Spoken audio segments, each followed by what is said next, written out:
How to gain access to God.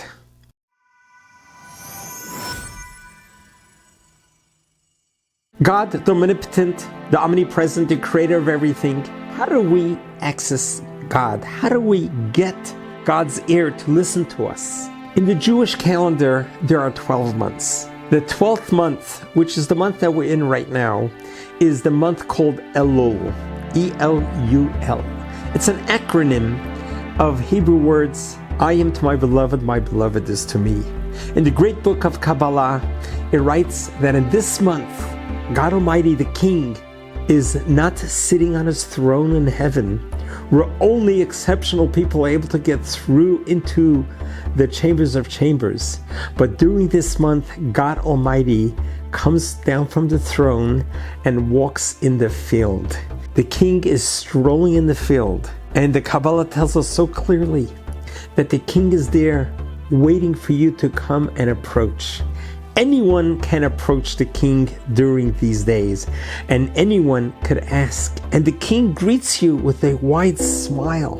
That is how we get access to the King. So this is the last month of the Jewish year, just before the Jewish New Year's. This is the month that we savor every day. We realize that we have access to God now more than ever before. And that's because the King is in the field. So do not let these days squander away, but value each day of this last month. This whole month is known as the month of compassion, of mercy. It's also known as the month of accountability, that we spend the time during this month thinking about the preceding year and making resolutions for this coming year, so that when the new year arrives, we should already be all prepared and ready to really embetter ourselves and realize how we are God's ambassadors in this world to make this world a better place. God is counting on you, and boy, are we counting on God.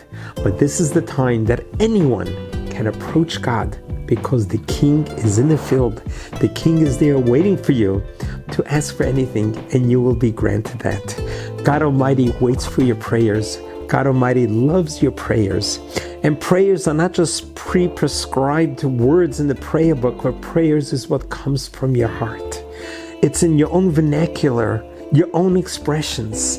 You can ask God for anything, because God will listen to you. Anyone who reaches out to God in truth, as King David writes, God will respond. And God will respond in an abundant measure, because we have a loving God, a caring God, a God who's always there for us. God bless you. God loves you.